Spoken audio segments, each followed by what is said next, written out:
ऐसा लग रहा था जैसे सब हमारे साथ हैं। अब प्रतीक्षा थी तो राजा माधव सिंह और राजा विजय सिंह की।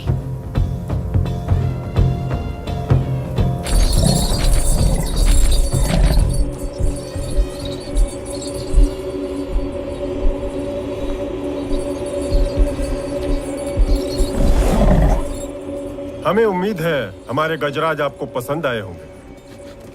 हमारे शाही अस्तबल से हैं। आपके लिए छोटे से तोहफे हैं। जबरदस्त माधो सिंह, लेकिन मेरे और मेरी फौज के मतलब के नहीं है। फिर भी तशक्कुर। धन्यवाद। धन्यवाद कहिए। मराठे हमें हराने के बाद हम पर धौंस जमाते हैं। अब ज्यादा दिन नहीं कर पाएंगे। दिल्ली हासिल करने के बाद हमारी अगली मंजिल पुणे है। मराठों को उनकी हैसियत बताने के लिए हमारी सेना और साधन अपने ही समझिए। उन्हें अगर हरा दिया गया तो हम आपकी बेहतर सेवा कर पाएंगे। फिक्र ना करें, हम मराठों का सफाया कर देंगे। आपसे आज्ञा लेते हैं। आपके हुक्म की प्रतीक्षा रहेगी।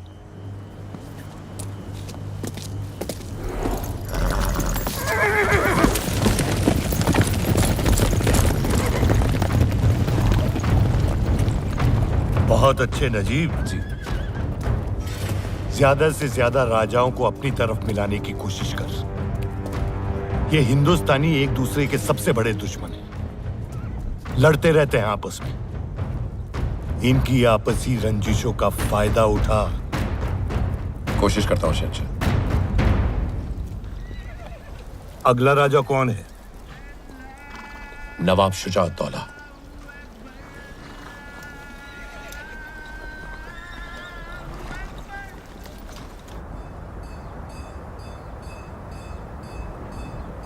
और चंद्रपुर के राजा ने कहा है अगर उन्हें रसद की कमी पड़ती है तो हमारे गुप्तचरों ने बताया है कि अब्दाली इस समय रोहिलाबाद में है।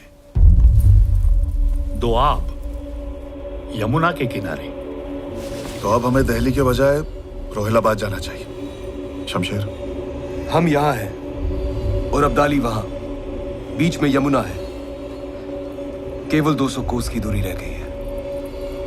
ठीक है, तो मैं गोविंदपंत जी को खबर कर देता हूँ कि वो तुरंत यमुना पर पुल बनाना शुरू कर दे। भाऊ साहब, एक बात बताऊं आपको, अगर लड़ाई द्वाब में होनी है तो शूजा को साथ होना बहुत जरूरी है। बिल्कुल ऐसा ही होगा। गोविंद पंत जी ने उन्हें मना लिया है। नजीबुद्दौला जी, सुना है आपके अफगानी आका आए हुए हैं। नवाब साहब, उन्होंने खुद मुझे आपसे मिलने के लिए भेजा है। मराठाओं के खिलाफ जंग में हम आपका साथ चाहते हैं। लेकिन हम में और आप में। आगे तो सुन लीजिए। मराठाओं को हराने के बाद वो आपको वजीर हिंदुस्तान बना देंगे। इसमें क्या बड़ी बात है? ये वादा तो मराठा हमारे साथ पहले कर चुके हैं। क्या भरोसा सदाशिव अपने अल्फाज पर कायम रहेगा? अहमद शाह अब्दाली ने तो लिखकर भेजा। आप खुद देख लीजिए।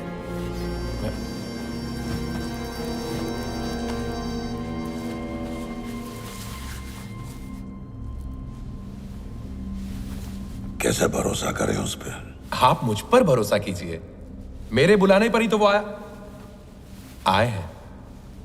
और हम आप पर भरोसा करें? हमारे दरमियान तो 100 दरारें पहले से हैं। मैं तमाम दरारें भर देना चाहता हूं नवाब साहब। देखिए, एक बात तो साफ है, इस जंग में पलड़ा उसी का भारी होगा जिसकी तरफ आप होंगे। जरा सोचिए, फिर आप होंगे दिल्ली के वजीर। और आप शहंशाह? नहीं नहीं, मैं मीर बख्शी ही रहूंगा, आपके ज़ेरे साया। तख्त पर किसी मुगलिया कठपुतली को बिठा देंगे और उसके धागे अपने हाथों में।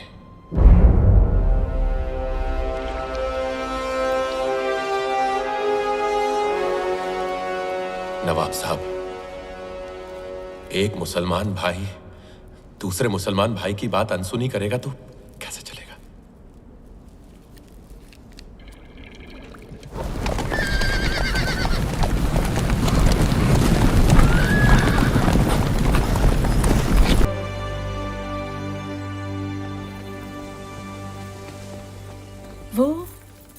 पार्वती। सदाशिव के साथ? लगता है एक मामूली राज्य वैद्य पेशवा की रानी बनने के सपने बुन रही है। होएगा, मेरे रहते नहीं हो पाएगा।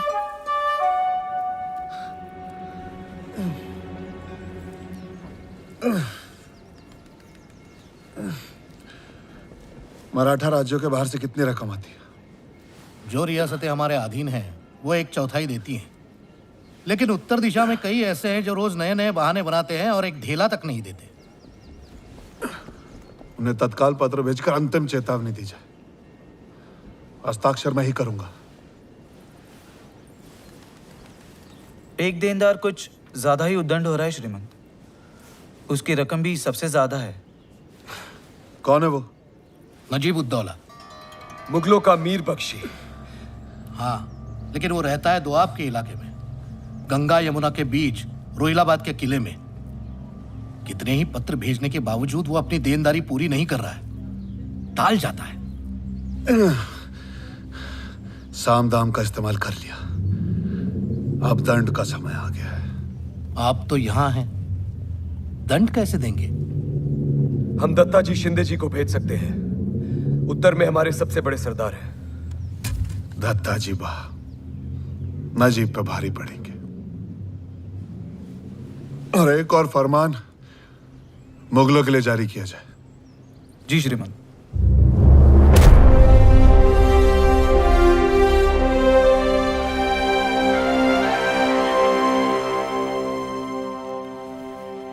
और इस अहमदिया करार के मुताबिक मुगलिया सल्तनत को अगर मराठाओं की ओर से आक्रमणकारियों से अपनी सुरक्षा जारी रखनी है तो आपको 1/4 की रकम अदा करनी होगी, जो कि आपने अभी तक नहीं की।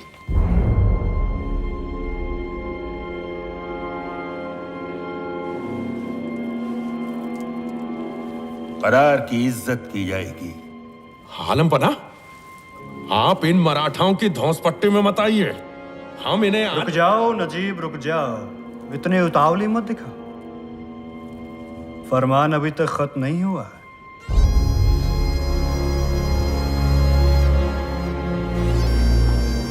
और नजीब उद्दौला की नाफरमानी को देखते हुए उसे मुगल दरबार में मीर बख्श के ओहदे से इसी वक्त बेदखल किया जाता है।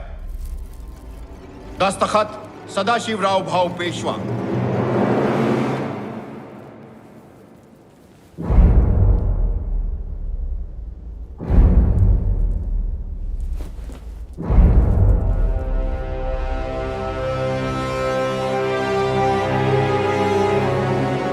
तखलिया।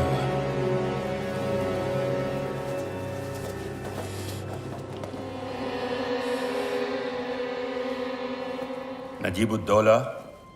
आलम पना, मराठों की इतनी जुर्रत की मुझे हटा दिया। हम क्या करते? आखिर हमें भी तो उनकी सरपरस्ती की जरूरत है। जहां पना, इसका मतलब ये नहीं कि ये हम पर हुकूमत चला सके। उन्हीं की शह पे ये इमाद इतना फुदक रहा है। उसकी हिम्मत आपसे इस तरह पेश आ रहा है, देखकर मुझे हैरानी होती, खासकर जब उसे पता है कि आपके अंदर शाही खून दौड़ रहा है। उसी शाही खून की बदौलत तो जिंदा हैं हम आज तक। जहां पना, इस इमाद को सजा देनी होगी। कौन देगा उसे सजा? उसके सर पर मराठों का हाथ है, और मराठों के खिलाफ जाने वाला कोई है ही नहीं इस सरजमीन पर। एक है जहां पना, एक है जिससे आप मदद ले सकते हैं। क्या है कोई ऐसा? अहमद शाह अब्दाली। अब्दाली? हाँ आलम पना, और फिर हम इन मराठाओं को सबक सिखाएंगे।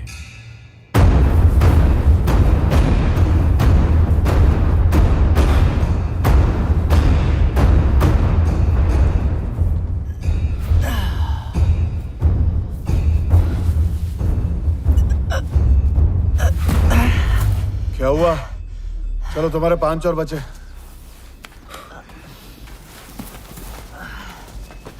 1 2 3 4 5